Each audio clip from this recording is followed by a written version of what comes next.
asigoo gurigiis degan ayaa waxa uu imaadeen dad qabiil ku abaabulan ee waxay dhaheen sheego meeshaan ka guur meeshaan dhul daa'uud waaye dhul jareer weyn ma ahan ka guuray dhaheen shuutu waa la iibsaday maxkamadda si qaldan ayuu u maraa beedkiisa facebooka wuxuu soo dhigay shuute dacwadii sheegu wax lagu eedeynayo iyo wixii loo heystay bisoo soo dhigay dhinaca kale abukaatayaashii sheegu oo difaacayeen xitaa ma uusan soo dhigin sheegu waxaa laga dhigaa dambiile sheegu waxaa laga dhigaa nin oo asiga oo yacni oo ka dambi badan in dhacda yaa sheegu laga dhigaa sida yahuudda ay u gumaadaysa falastiin oo kale annaga nooga tahay nimankaas sidaasay nala dhaqmayaan runtii dhammaan bulshada Soomaaliyeed daafaha adduunka ee ku noosha iyo dhammaan kuwa dalka ku nool iyo kuwa gobolada waxay indhaha ku hayaan kiiskii Jenaraal Sheego Axmed Cali sida ka warhaysiin waxaa bilaabatay qaybtii koowaad ee dhageysiga ka dhalatay dhacdooyinkii generaalka dhibane Jenaraal Sheego Axmed Cali weerarkii lagu soo qaaday gurigiisa kiiska sida anaga aan ka warhayno beelaha jeerweyne ama siyaasigooda anigoo runtii indhaha ayaan ku heenay waan la soconay weliba iyadoo aan kor la soconay waxaan ognahay in kiiskaasi wadada loo maraa inaysan ahayn wada oo sharciga baalmarsan wada saxan inaysan ahayn maxkamadda kiiskaasi baaritaankeeda ay wado runtii annaga kuma qanacsani qaabka iyada ay u maamulayso waa qaab ka duwan maxay ahaydoo sida oo sharciga loo maamulay qaab ka duwan waaye markaan fiirinay waxyaabo oo dareen ahaan iyo dadnimo ahaan iyo dawlad ahaan oo annaga ku qanacsaneyn ayay maxkamadda ku dhaqaaqaysaa marba haddii maxkamaddii ciidamada aana ku qanacsaneen iyo tahay maxkamadaad ku qanacaysaan waxaan codsan lahaa maxkamadda si cadaalad wax kuma maamuloosid kiiskii waxay ka dhigeen kiis oo dhinac uraran oo yacni dadkii weerarka guriga Jenaraal Sheego ay ku soo qaadeen isla iyagii ayaa abukaate noqdeen isla iyagii ayaa dhahayo yacni annaga marqaati annaga saan sameyn isla iyagii waa dadkii gurigii generaalka degan dhibane Sheego Axmed Cali ku soo qaadeen ma iyagii ma dhiginsayna dambiilaha ma asiga ma dambi isku furaayo waa maya ciidankii Jenaraal Sheego Axmed Cali sida ka warhaysiin magaalada Muqdisho wuxuu joogay 7 bilood iyo wax la jiro hal maalin asigoo laga soo sheegtay haba yaraatee ma jirto asigoo gurigiis degan ayaa waxa uu imaadeen dad qabiil ku abaabulan ee waxay dhaheen Sheego meeshaan ka guur meeshaan dhul daa'uud waaye dhul jareer weyn ma ahan ka guuray dhaheen way ka diideen haween waxa ogtihiin in macawisley oo qaab beeleed oo u abaabulan ee Jenaraal Sheego gurigiis ku soo weerareen dhacdadaasi yacni ee dhacday maxkamaddii iyo booliskii iyo dawladdii waxba kama dhicin waxay dhacdo oo qaab qabiilaysan ay ahayd kadib Sheego yacni waa loo shooray muddo loo shooray hal bilooda loo shooray waxaa la yiri ninkan meeshaan in laga saaro waaye dambi beebel lagu oo waaye mobile dhaxda la dhahay waaye lacaga sameeyay in la dhahay waaye dada dish in la dhahay waaye weer lagu qaado asigoo gurigiis jooga Sheego weer lagu qaaday qof weer lagu qaadan uu isdifaaca marka waxa leeyahay waa burcad waa leeyahay ciidanka xamar sida wada ogsoon tihiin ama anaga aan ka warheeno dad badan oo dhulka dawladda haystaan oo yacni oo qabiil oo ku abaab qaab qabiilaysan dawladdii oo hor farmaajo hogaaminaa in laga saaro dadkaasi waa laga saari waaye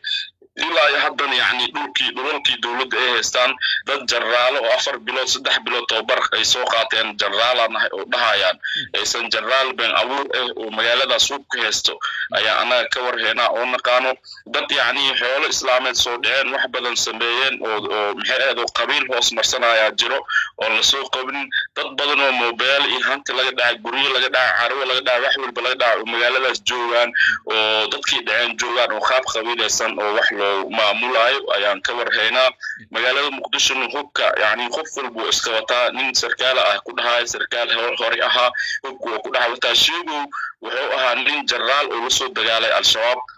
oo maxay ahayd dooyana badan oo xureeyay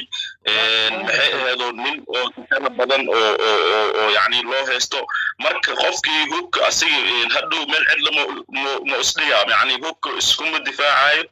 meeqa qablo xamar ku nool oo hub haysato sheego waaba nin deegaan xoreeyey oo la rabo inuu dowladda yani garab ay siiso hel siiso oo maxay ahayd dowladdii yani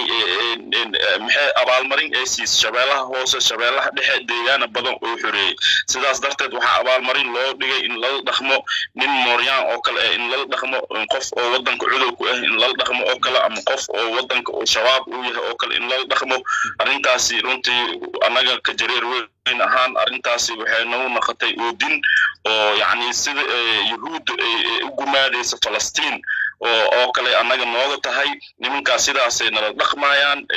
maxay ahayd wadanka waa ka warhaysiin kiiskaasi sheego sida loo maraayo kiis annaga aan ku qanacsannahay haba yaraatee ma jirto waa kiis beeleed ah beelaa waxaa isku soo abaabushay maxkamadiina waa la gatay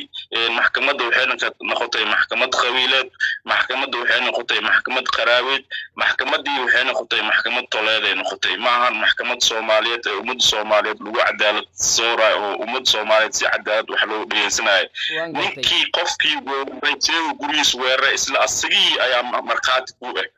waa gartay siyaasi waxaan rabaa inaan ku weydiiyo dooda ugu badan ee maxkamadda taalla waxay tahay in jenaraal sheegow uusan jenaraal ahayn dhibaatadii gurigiisa ka dhacdana lagu arkay lacago oo sharci daraa gurigiisa lagu haayay askar ka tirsan ciidanka dowladda uu dilay generaalka bal arrintaa ka waran sheegow yani horta waa digreetadiisa horta waa jenaraal soomaaliyeed waaye waxaa la yidhi haddii dameer xukun kuu haayo dameer hadduu xaakim ku ah eri yani muxuu ku xukumaa erigaas muxuu yahay ama waraaba haddii oo xaakim ku ah eri muxuu yahay eri yani waa la dardaraa soomaa sheegow been abuur iyo waxaan oo hadda la sheegaya dhan waa been abuur 7 bilood oo wadankaas joogay magaaladaas muqdisho joogay maxaa loo soo bartilmaamaysa waagii farmaajo oo la dhahay shabeellaha hoose oo dambiye ku geystay maxaa warqad loo geeyay johora yani dhibaatooyin uu sameeyay dowladda jirtay maxaa dowladda city loo soo qoway oo loo eedeyn waay wax hadda sheego loo haysta annaga waxay noo tahay wax yani qaab qabiil in loo maamulay oo qaab qabiil inuu sheego beegsanaay waliba nimankan la yiraahdo hiraab nimankan la yiraahdo abgaal habargidir in isku kasteen oo jenaraal sheego Axmed Cali in la toogto ama in xabsigaas lagu haayo oo sharaftiisa iyo sumcadiisa maxay ahayd oo meel la dhigo sida aragteen sheego in kuleetiga laga soo qabtay oo la dhaqmay qaab bahdilan gurigiisa xitaa looma dhaafin mutulaalka xitaa way faqsadeen waa si mooryaanima lagu dhaqma nalalkii way faqsadeen alaabtii jiifku waa la bilqaystay dharkiisa way bilqaysteen hantidiisu dhan gurigu taal way bilqaysteen jenaraal Soomaaliyeed oo yani saas loo galay anaga hadda ku warwiliyeena maanan arkin waxa meesha oo cudoonimada iyo yani hagardaamada iyo jareer yani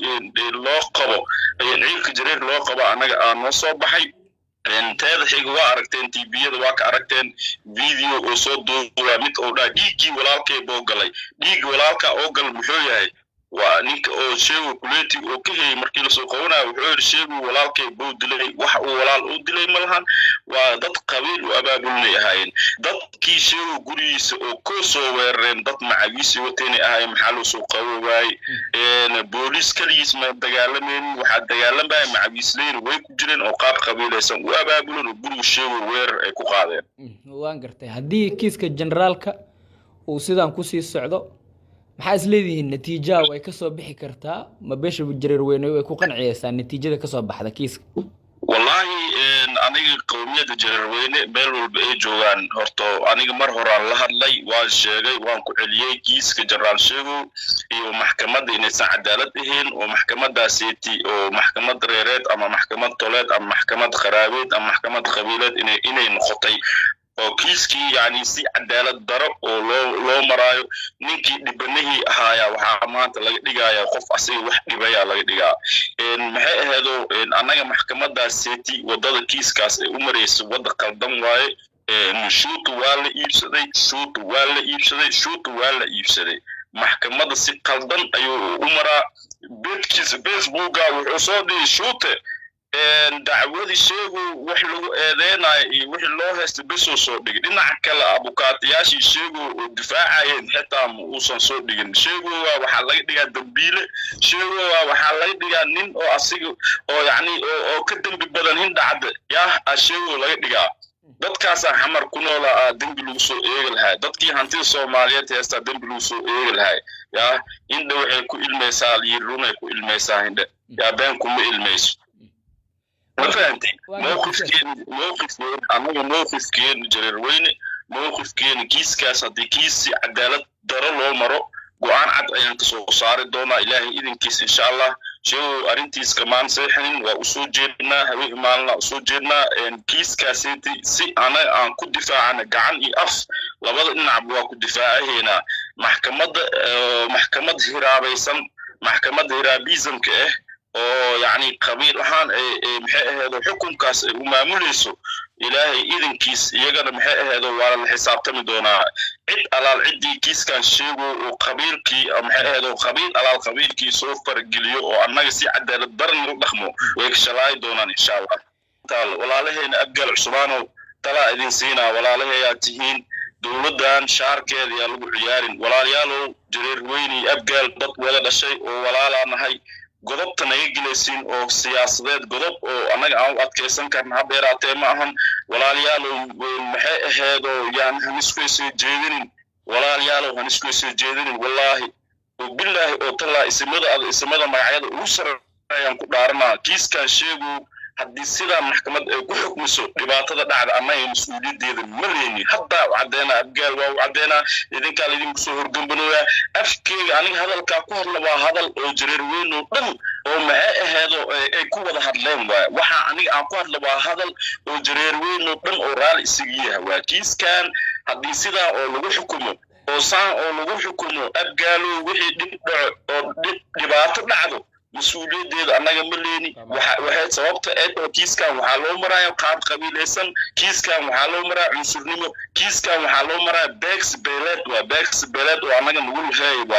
بس بدنا نهاي درس عن هاي بليين واحد كم الشيء إنه كيس كان يتي وبدل لو مرا ما هاتين أبقال وشو صريف أو هراي كيس كان يتي وبس أحسن هلو مرا